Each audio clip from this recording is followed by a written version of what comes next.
A mother discovers her son is terrified of his teacher, but when she confronts the situation, a shocking truth emerges that changes everyone's understanding of education forever. Before we start, let us know in the comments where you're watching from, and don't forget to subscribe for more stories. The scent of maple syrup and warmth from the griddle filled the Thompson kitchen, but something was off. Sarah watched her son Nathan push his pancakes around the plate, creating abstract patterns in the syrup rather than devouring them as he usually would. The morning light streaming through the kitchen window caught the slight tremor in his hand, a detail that might have gone unnoticed by anyone else, but not by a mother who had spent 12 years learning to read her child's silent signals.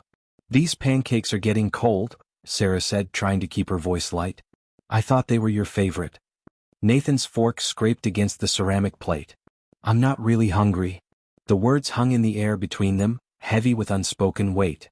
Sarah remembered how, just months ago, Nathan would bound down the stairs each morning, backpack already slung over his shoulder, chattering excitedly about his science projects or the books they were reading in class. Now, that enthusiasm had been replaced by a heaviness that seemed to press down on his small shoulders. She pulled out the chair across from him and sat down, letting the silence stretch for a moment. "You know," she began, carefully measuring her words, "when I was your age I used to get stomachaches every Tuesday morning." Nathan looked up, curiosity briefly overtaking the anxiety in his eyes. "It took my mom weeks to figure out why," Sarah continued, reaching across the table to straighten Nathan's crooked collar. "Turned out Tuesday was the day we had to present our homework in front of the whole class. My teacher, Mrs. Blackwood, had this way of making even the smallest mistake feel like the end of the world." Something flickered across Nathan's face. Recognition, perhaps? He set his fork down and swallowed hard. "Mr. Crawford." He started, then stopped, his eyes darting to the clock on the wall. "What about Mr. Crawford?" Sarah prompted gently, even as her heart rate quickened. She'd heard whispers from other parents at pickup time, caught fragments of conversations about the new sixth-grade teacher's old-school methods and strict discipline, but Nathan had never mentioned anything specific. "He's not like the other teachers," Nathan finally said, his voice barely above a whisper. "When someone gets an answer wrong, he makes them stand at the board. Sometimes for the whole period. And he has this laugh." Nathan's voice cracked slightly. "It's not really a laugh. It's more like he's disappointed you ever thought you could get it right in the first place." Sarah felt her jaw tighten, but she kept her expression neutral. The pancakes had gone completely cold now, forgotten between them as Nathan continued, words tumbling out like water from a broken dam.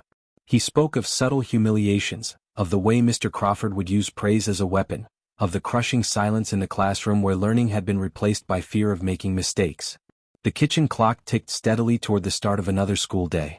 Sarah reached across the table and took Nathan's hand, noticing how small it still felt in hers, how vulnerable. In that moment she made a decision. The dishes could wait and her morning meetings would have to be rescheduled.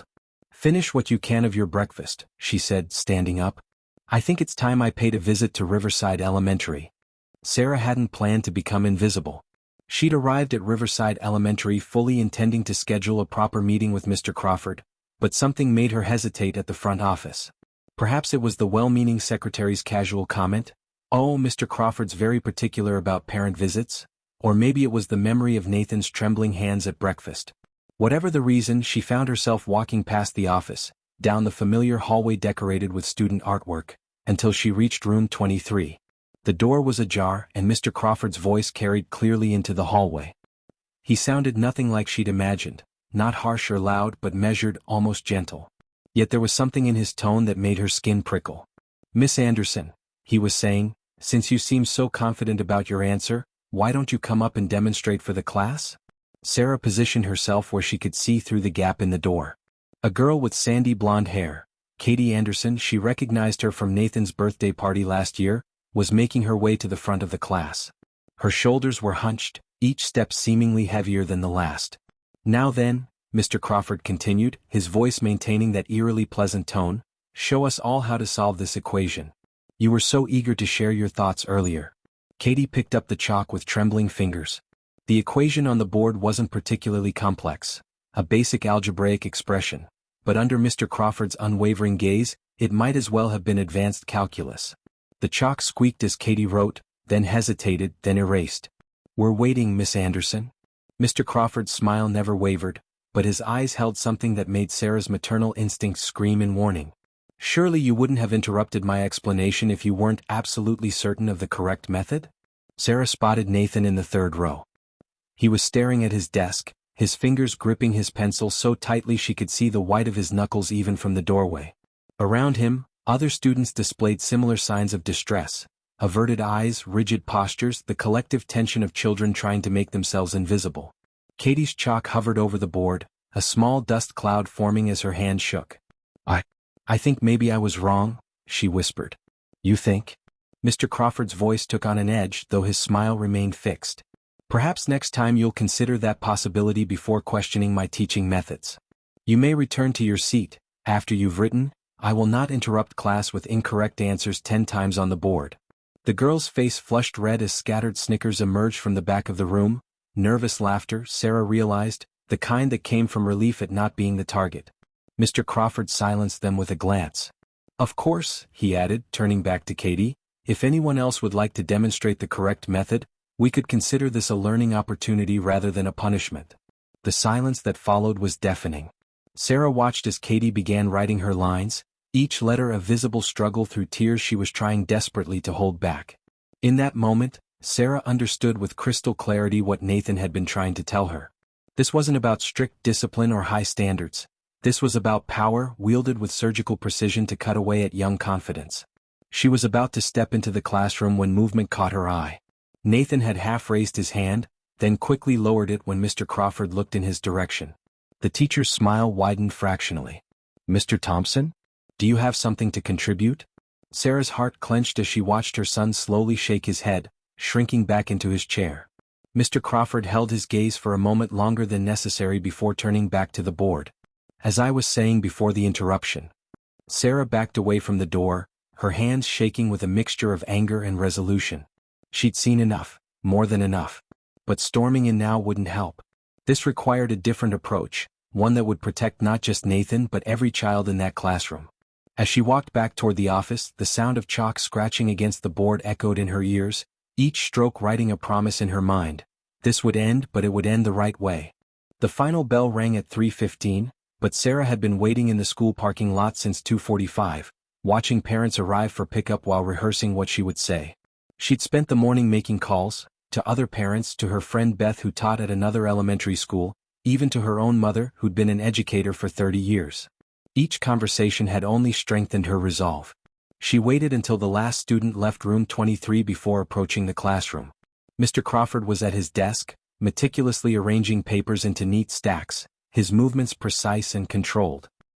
He looked up as she entered, and Sarah was struck by how ordinary he appeared: medium build, graying at the temples, wire-rimmed glasses that gave him an almost scholarly air. "May I help you?" His tone was perfectly pleasant, the same voice she'd heard earlier, but now she recognized the subtle note of condescension beneath the courtesy. "I'm Sarah Thompson, Nathan's mother." She closed the door behind her, noting how his eyebrows lifted slightly at the action. "We need to talk about your teaching methods." Mr. Crawford's smile didn't waver. "Ah, Mrs. Thompson.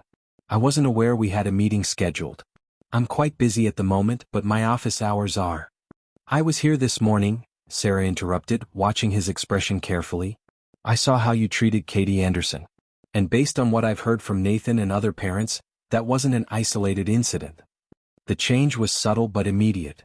Mr. Crawford's smile tightened, his posture stiffening as he stood. "I see. You were observing my class without authorization? That's a serious breach of school protocol, Mrs. Thompson."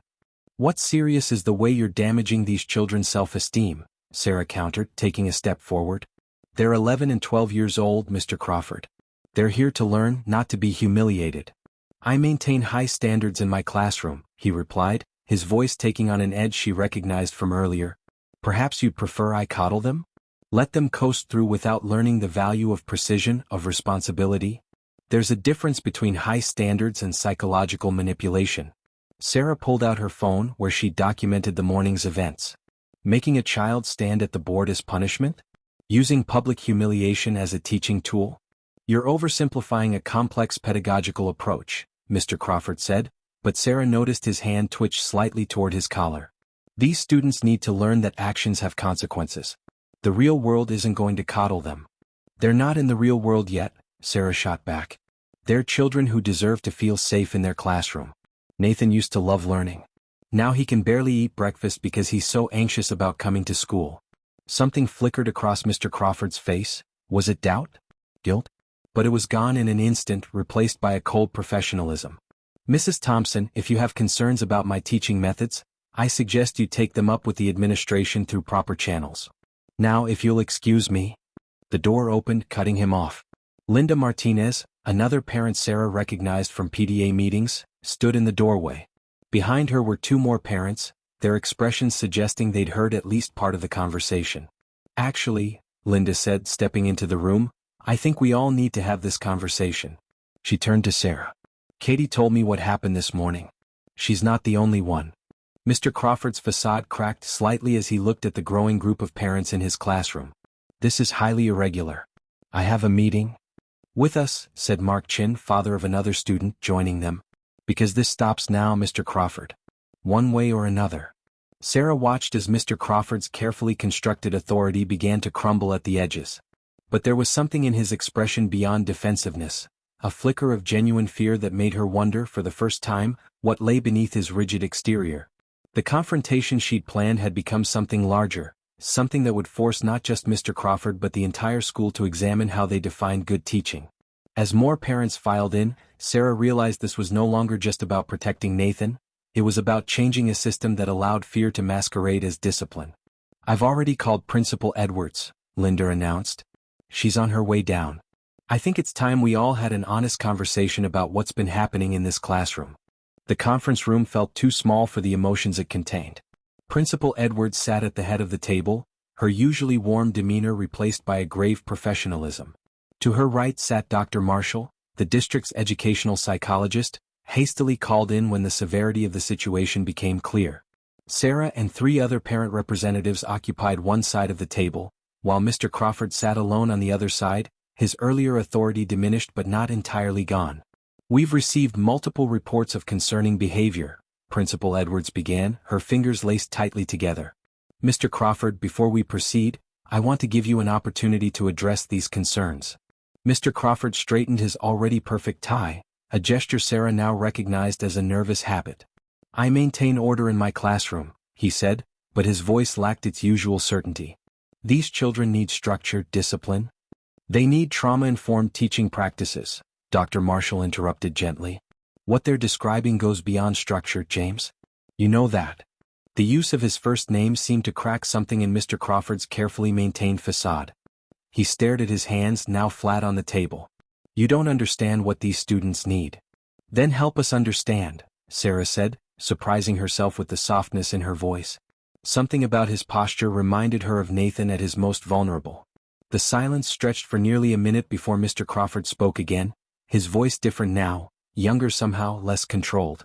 I was 13 when Mr. Blackwood took over our 8th grade class. He swallowed hard. Everyone said he was the best teacher in the district. His students always had the highest test scores. Nobody asked how he achieved those results. Sarah felt a chill run down her spine as Mr. Crawford continued, his words coming faster now, like a dam breaking. He had the system. Red marks on your paper meant you had to stay after school. 3 red marks in a week and you had to stand in front of the class and explain why you were choosing to fail. He said he was preparing us for the real world. That we should thank him for teaching us about consequences. Dr. Marshall was taking notes, her expression professionally neutral, but her pen pressed hard enough against the paper to leave impressions on the pages below. I was good at math, Mr. Crawford said, looking up finally, his eyes meeting Sarah's with an intensity that made her want to look away. Really good. But I had terrible handwriting. Every time I got a red mark for presentation, not content, His voice trailed off. By the end of that year I'd stopped raising my hand. Stopped asking questions. I just focused on being perfect. On never giving anyone a reason to single me out. And you succeeded, Principal Edwards said softly. It wasn't a question. Mr. Crawford nodded. Top of my class. Full scholarship to college. Everyone said Mr. Blackwood had done an amazing job with me. That his methods worked. His laugh was hollow. I still check my papers 3 times before turning them in. I still can't write anything without hearing his voice in my head. Sarah thought about Nathan's trembling hands at breakfast, about Katie Anderson's tears at the chalkboard. The cycle was so clear now, trauma disguised as tradition, passing from one generation to the next. James, Dr. Marshall leaned forward, her voice gentle but firm. What you experienced was educational abuse. And now, without meaning to, you're recreating that environment for your own students.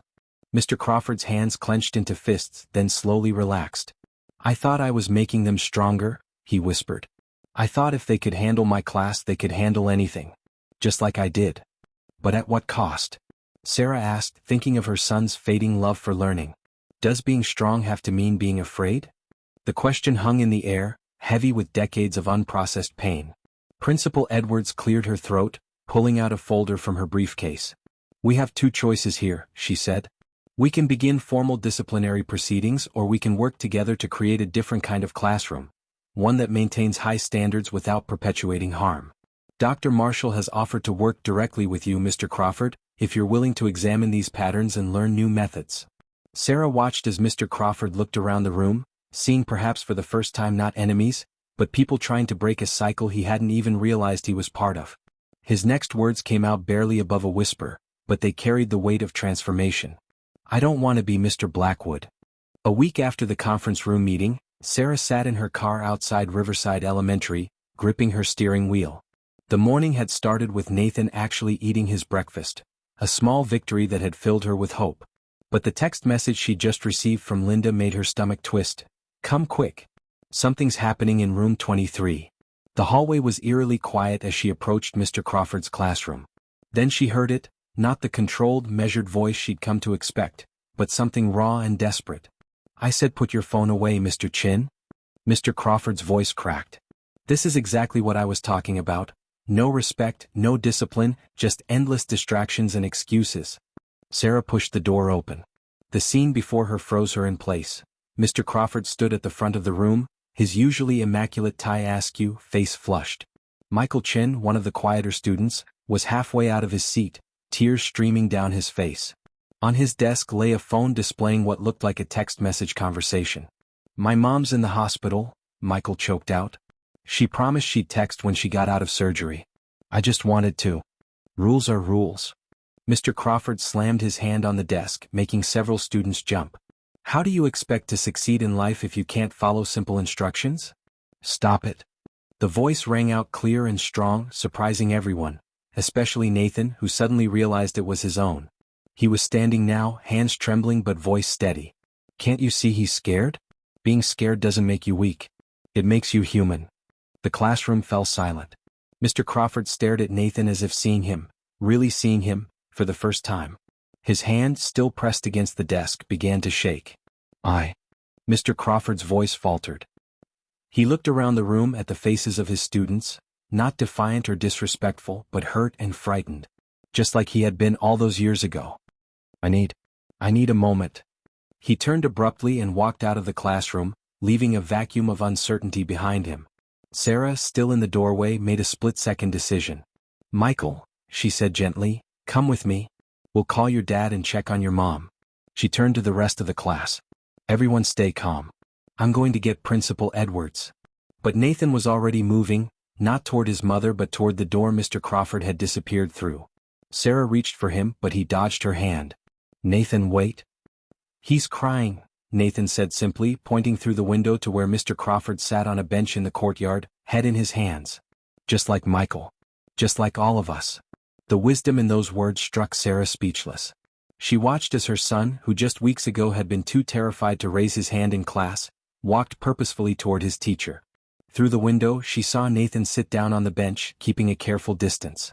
He didn't speak, didn't move to comfort Mr. Crawford. He just sat there, offering the kind of quiet presence that Sarah had so often offered him during his own moments of distress. Other students began to gather at the windows, watching this unexpected scene unfold. Michael, his phone now clutched tightly in his hand, joined them. He's not a bad person, Michael said quietly, wiping his eyes. He's just broken. Like my mom says about the plates we try to fix, sometimes the cracks are where the light gets in. Principal Edwards arrived moments later, taking in the scene with practiced efficiency. But before she could step in, Mr. Crawford raised his head, looking at Nathan with red-rimmed eyes. I heard what you said in there, he said, his voice hoarse. About being scared. About being human. He took a shuddering breath. Mr. Blackwood used to say fear was weakness. I believed him for so long. Too long. Nathan nodded, with a maturity that made Sarah's heart ache. Maybe we could all be a little scared together, he suggested. And then maybe it wouldn't be so scary anymore. Sarah watched as something shifted in Mr. Crawford's expression, like ice cracking in spring, revealing the flowing water beneath. The breaking point they'd all feared had come, but instead of destruction, it brought the first real possibility of healing. The school library had never been used quite like this before. The usual rows of tables had been arranged in a circle, creating what Dr. Marshall called a community space. Around it sat Mr. Crawford's entire class, their parents, Principal Edwards, and Dr. Marshall herself. Sarah noticed how the students unconsciously positioned themselves, those who had been most affected by Mr. Crawford's methods sitting furthest from him, while Nathan, surprisingly, chose a seat just 2 spaces away.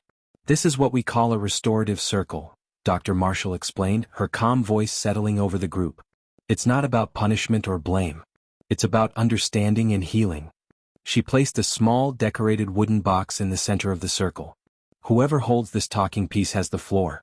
No interruptions, no judgments. Just listening and sharing. Mr. Crawford, looking somehow smaller in casual clothes rather than his usual formal attire, spoke first. His hands trembled as he held the box. I owe each of you an apology, he began, his voice rough with emotion.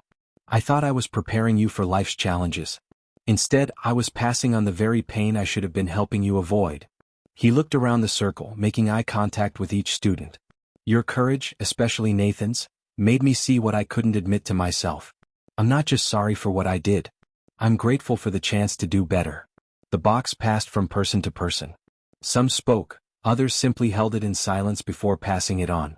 Katie Anderson talked about her newfound fear of making mistakes. Michael Chin, whose mother was now recovering from surgery, described feeling torn between family and school obligations.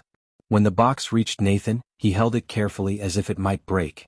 I used to think being strong meant not showing fear, he said, glancing at Mr. Crawford. But maybe it's the opposite. Maybe being strong is being brave enough to show people who you really are, even the scared parts. Sarah felt tears prick her eyes as she watched her son speak with such wisdom. The box continued its journey, stories flowing like a river, washing away layers of fear and misunderstanding. Dr. Marshall then introduced what she called community agreements, collaborative guidelines for the classroom moving forward. Students and teacher worked together to define what respect, learning, and accountability would look like. What if someone makes a mistake? Asked Linda's daughter Emily, her voice still carrying a trace of anxiety. Then we'll handle it together, Mr. Crawford answered, surprising everyone. Mistakes aren't failures, they're opportunities to learn. I'm learning that myself every day. They wrote their agreements on a large piece of paper. In this classroom we will. The list grew with each contribution. Listen with open hearts. Ask for help when needed. Celebrate effort as much as success. Remember that everyone's journey is different. Support each other through challenges. Speak up when something feels wrong. As they worked, Sarah noticed subtle changes in the room's energy. Students who had been silent for months offered suggestions. Mr. Crawford listened more than he spoke, nodding thoughtfully at each contribution. When Katie raised her hand, the first time she'd done so voluntarily in weeks, her voice was quiet but steady. Could we maybe help each other? Like study groups, but where it's okay to not know things. Peer support circles, Dr. Marshall nodded approvingly. That's an excellent suggestion. The meeting lasted well into the afternoon, but no one seemed to mind. They were building something new, not just rules on paper but a bridge between the past they were leaving behind and the future they hoped to create. As the session wound down, Mr. Crawford approached Sarah, his posture different from their last confrontation. Open, uncertain, but genuine. Your son, he said quietly, he has a remarkable capacity for empathy. I think he might have saved more than just my teaching career that day in the courtyard. Sarah watched Nathan gathering his things, chatting easily with classmates who weeks ago had been too afraid to speak in class. Sometimes, she replied, our children teach us more than we could ever teach them. The bridge they were building was still fragile, its foundations newly laid. But as Sarah looked around the library, at the mixing of students and adults, at the animated discussions about what their classroom could become, at Mr. Crawford's tentative but real smile, she knew they had already crossed the hardest part, the decision to begin. Change, Sarah discovered, was neither smooth nor simple. 2 weeks after the restorative circle, she sat in on one of Mr. Crawford's classes, officially this time with a visitor's badge pinned to her shirt. The transformation of room 23 was both subtle and profound. The rigid rows of desks had been rearranged into small clusters, creating what Mr. Crawford now called collaboration pods. The walls, once Spartan except for educational posters, now displayed student work. Not just the perfect scores but the process-oriented projects showing multiple attempts, corrections and improvements. Today, Mr. Crawford announced, his tie slightly looser than before, we're going to try something different with our math problems. He paused, visibly fighting the urge to maintain his old rigid control. We're going to embrace mistakes. The class shifted nervously. Old habits died hard. In your pods, I want you to solve these equations, he continued, distributing worksheets. But here's the twist. I want you to make deliberate mistakes. Then your pod partners will work together to find and correct them. The goal isn't to catch someone doing something wrong, it's to understand why we make the mistakes we make. Sarah watched as the students exchanged uncertain glances. Katie Anderson was the first to pick up her pencil, a small act of courage that didn't go unnoticed by Mr. Crawford. Excellent initiative, Katie, he said, his praise genuine rather than weaponized. Would you like to share your thinking with your pod? Katie hesitated for just a moment before nodding. Well, she began, her voice growing stronger as she spoke, I thought maybe if I switched the signs here. She deliberately wrote an incorrect solution. Oh, I see what you did. Michael Chin leaned in, excitement replacing his usual caution. And if we wanted to fix that, we'd need to? The room gradually filled with the productive buzz of discussion. Mr. Crawford moved between the pods, not to intimidate but to support. When he noticed a student withdrawing or struggling, his approach was markedly different from before. Remember, he said softly to a frustrated Nathan, confusion is the first step to understanding. What specific part is unclear? Yet not everything went smoothly. During one particularly challenging problem, Emily Martinez burst into tears. I can't do it, she sobbed. I'm just going to mess it up like always. The old Mr. Crawford might have seen this as weakness. The new Mr. Crawford took a deep breath, pulled up a chair and sat down at eye level. Emily, he said gently, do you know how many times I've messed up since we started our new way of learning? He smiled ruefully. I lost count after the first day. But look around, we're all still here, still learning. Including me. Sarah noticed how the other students in Emily's pod instinctively moved closer, offering quiet words of encouragement. This too was new, this permission to be vulnerable, to support rather than compete. At the end of class, Mr. Crawford introduced another innovation, the growth wall. Students were encouraged to post anonymous notes about their challenges and triumphs, no matter how small. Because learning, he explained, adjusting his glasses, isn't just about getting the right answer. It's about the courage to keep trying when things are hard. As the students filed out for lunch, Sarah noticed Nathan lingering behind. He approached the growth wall and carefully pinned up a note. Today I raised my hand 3 times. Even when I wasn't sure I was right. Mr. Crawford read the note, and for a moment, his professional demeanor cracked into a genuine smile. You know, he said more to himself than to Sarah, I used to think teaching was about maintaining control. Now I'm learning it's about creating space. Space to grow, to fail, to try again. Sarah watched as he added his own note to the wall. Today I remembered to breathe before reacting. Small steps, but steps forward. The seeds of change were taking root, transforming not just how these children learned, but how they saw themselves and each other. It wasn't perfect, transformation never is, but in the messy, uncertain space between what was and what could be, something beautiful was beginning to grow. The first major test of their new classroom culture came on the day of the district-wide standardized tests. Sarah knew something was wrong the moment she dropped Nathan off at school. Mr. Crawford stood at his classroom door, his tie tightened to its old strangling perfection, his shoulders rigid with tension. Remember, she heard him telling students as they filed in, these scores reflect on all of us. We need to, he caught himself, hands clenching and unclenching at his sides. We need to do our best, he finished, but the old edge had crept back into his voice. Inside the classroom, the carefully arranged collaboration pods had been returned to traditional rows. The growth wall was temporarily covered with testing procedures. The familiar pressure of high-stakes assessment hung heavy in the air. Katie Anderson was hyperventilating at her desk. Michael Chin had gone completely silent, staring at his pencil as if it might bite him. Even Nathan, who had been thriving in the new supportive environment, looked pale and uncertain. Mr. Crawford paced the front of the room, visibly struggling between his old instincts and his new understanding. Finally, just before the test was to begin, he did something unprecedented. "Wait," he said, his voice cracking slightly. He pulled out his phone and dialed. "Dr. Marshall? I think we need you. Now." 10 minutes later, Dr. Marshall arrived to find a classroom on the edge of collective panic. She took one look at the situation and nodded understanding. "James," she said quietly to Mr. Crawford, "remember what we discussed about trauma responses? This is a trigger situation, for all of you." Mr. Crawford ran a hand through his graying hair. "But the scores, the district expectations, are less important than these children's well-being," she finished firmly. "You know this. You've been living it for weeks now." Something in Mr. Crawford seemed to crack and then reset, like a bone finding its proper alignment. He turned to face his class. "Before we start," he announced, abandoning the script he was supposed to follow, "I want to tell you something important." He took a deep breath.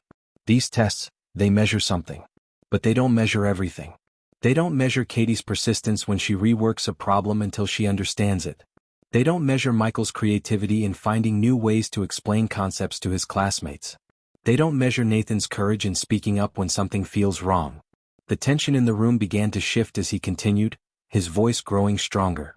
"Yes, we'll do our best today. But remember, you are not your test scores.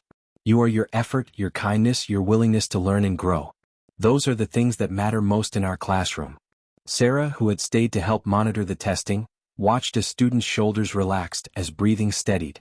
Dr. Marshall quietly helped rearrange the desks back into their familiar pods, explaining to the district observer that this was an approved accommodation for their classroom's trauma-informed approach. The tests proceeded, but something fundamental had shifted. When Katie started to panic halfway through, her pod mates silently offered encouraging smiles. When Michael's pencil broke, 3 others were instantly, quietly extended toward him. Even the district observer seemed moved by the subtle signs of community support. During the lunch break, Mr. Crawford sat alone in his classroom, looking exhausted but somehow lighter. "I almost slipped back," he admitted when Sarah brought him a cup of coffee. "All those years of equating fear with achievement, it's like muscle memory." "But you caught yourself," Sarah pointed out. "And more importantly, you asked for help." He nodded slowly. "I keep thinking about Mr. Blackwood. How different things might have been if someone had done the same for him." The afternoon session went more smoothly. The scores, when they eventually came in, would be good, not because of fear but because the students had learned something more valuable than test-taking strategies. They had learned that it was possible to face challenges without losing themselves. As the last test was collected, Nathan did something that would have been unthinkable months ago. He walked up to Mr. Crawford's desk and placed a small note on it. "What's this?" Mr. Crawford asked. "For the growth wall," Nathan replied. "I thought maybe teachers should have their own section too." The note read, "Today our teachers showed us that being strong sometimes means asking for help." Mr. Crawford carefully pinned the note to a new section of the wall, his hands steady at last. "Out of the mouths of babes," he murmured, and for the first time that day, his smile reached his eyes. Spring brought more than just warm breezes to room 23. As Sarah walked into the classroom for the end-of-term presentations, she barely recognized it as the same space she'd first peered into months ago. Student artwork and projects covered the walls. The growth wall had expanded to 2 full panels, and Mr. Crawford's desk had migrated from its commanding position at the front to a more accessible spot near the collaboration pods. But the most striking changes weren't in the physical space, they were in the people who filled it. Katie Anderson stood confidently at the front of the room, presenting her mathematics project on real-world applications of algebra. Her voice was clear, her shoulders straight, and when she made a small error in her calculations, she simply smiled and said, "Let me work through this again," without a trace of her former fear. "What I love about math now," Katie concluded, "is that it's not about being perfect. It's about the journey of understanding. Mr. Crawford taught us that every mistake is just another step toward getting it right." Mr. Crawford, sitting among the students rather than at his desk, nodded encouragingly. He'd swapped his formal suits for more casual attire, though he still wore his signature tie, looser now, more like a choice than a constraint. Michael Chin presented next, sharing a project that combined mathematics with personal narrative. He'd created a statistical analysis of his mother's recovery progress, turning medical data into comprehensible graphs that showed her journey back to health. "When I was scared about my mom," Michael said, glancing at Mr. Crawford, This class taught me that it's okay to bring your whole self to learning. That numbers can tell stories, and that sometimes understanding those stories helps us feel less alone. The presentations continued, each one revealing how deeply the classroom culture had transformed. Students who had once been silent now spoke with confidence. Those who struggled received support from their peers without prompting. The competitive tension that had once filled the room had been replaced by genuine collaboration. Nathan's presentation was about learning styles and emotional intelligence, a topic that would have been unthinkable in the old Room 23. He'd surveyed his classmates about how they best learned and dealt with academic challenges, creating a class learning map that helped everyone understand and support each other better. In our class, Nathan explained, pointing to his colorful charts, we learned that being different isn't a weakness. It's what makes us stronger together. During the break between presentations, Sarah overheard two other teachers in the hallway discussing the changes they'd observed. Have you seen Crawford's class lately? One whispered. Those kids are doing college-level presentations but without the stress we used to see. And their test scores actually went up this quarter. It's not just the academics, the other replied. My student Jimmy has a sister in that class. Says dinner conversations at home changed completely. They actually talk about what they learn now, not just what they're afraid of getting wrong. Mr. Crawford approached Sarah, holding a cup of coffee that had become their shared symbol of transformation. Your son, he said, he's going to be an amazing teacher someday if he chooses that path. He understands something I took decades to learn, that real education happens in the spaces between facts, in the moments when we feel safe enough to be curious. Sarah watched as Nathan helped Emily Martinez prepare for her presentation, offering gentle encouragement just as he had received months ago. He had a good teacher, she said quietly. One who was brave enough to change. Mr. Crawford's eyes drifted to the growth wall, now a vibrant tapestry of shared victories and vulnerable moments. We all had to be brave, he corrected. Every student who gave this new way a chance, every parent who trusted us to try again, every colleague who supported our journey. He paused, adjusting his tie out of habit rather than anxiety. Sometimes I look at Mr. Blackwood's methods living on in other classrooms and I wonder. One classroom at a time, Sarah said, understanding his unfinished thought. Change ripples outward. We're proof of that. The afternoon sun streamed through the windows, catching the dust motes in its beam. They danced like tiny stars, transforming the ordinary classroom into something magical, a place where fear had been replaced by possibility, where mistakes were stepping stones rather than stumbling blocks, where learning had become an adventure rather than an ordeal. Emily's voice rose confidently from the front of the room. For my presentation, I chose to explore the mathematics of growth, how small changes over time can transform everything. On the last day of school, Sarah arrived early to help with Room 23's end-of-year celebration. The morning sun painted the classroom in warm light, highlighting the space that had become so much more than four walls and a collection of desks. Mr. Crawford was already there, carefully hanging a banner that read, "Every end is a new beginning." The janitor offered to help, he said as Sarah walked in, but some things you need to do yourself. His tie, she noticed, was absent entirely today, not forgotten but deliberately left behind like old habits finally outgrown. The students trickled in, carrying dishes for the potluck breakfast and small gifts they'd made for each other. The atmosphere was bittersweet. Everyone knew that next year would bring new teachers, new classrooms, new challenges. But there was confidence mixed with the nostalgia, a shared understanding that they had learned something more valuable than any single subject could teach. Katie arrived with a cake she'd baked herself, decorated with mathematical symbols and frosting. I got some of the equations wrong, she announced with a laugh, but that just makes it more authentic, right? Michael brought a series of thank you cards, including one for Mr. Crawford that made the teacher's eyes glisten behind his glasses. My mom helped me write them, he said proudly. She's teaching me that gratitude is as important as grades. As they settled into their final morning together, Mr. Crawford cleared his throat. I have something to share with you all, he began, his voice steady but emotional. Yesterday, Principal Edwards asked me to lead a workshop for the district's summer teaching conference. The topic is transformative education, breaking cycles of educational trauma. He paused, looking around at his students. I'd like to invite some of you to speak there if you're willing, because this story belongs to all of us.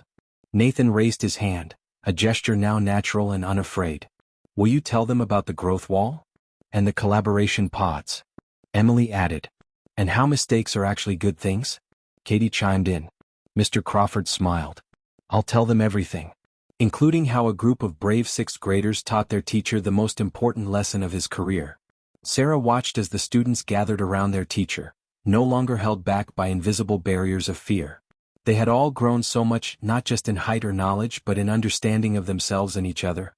The celebration continued with shared food and stories, laughter and a few tears. Parents who had once been adversaries now exchanged phone numbers and summer playdate plans.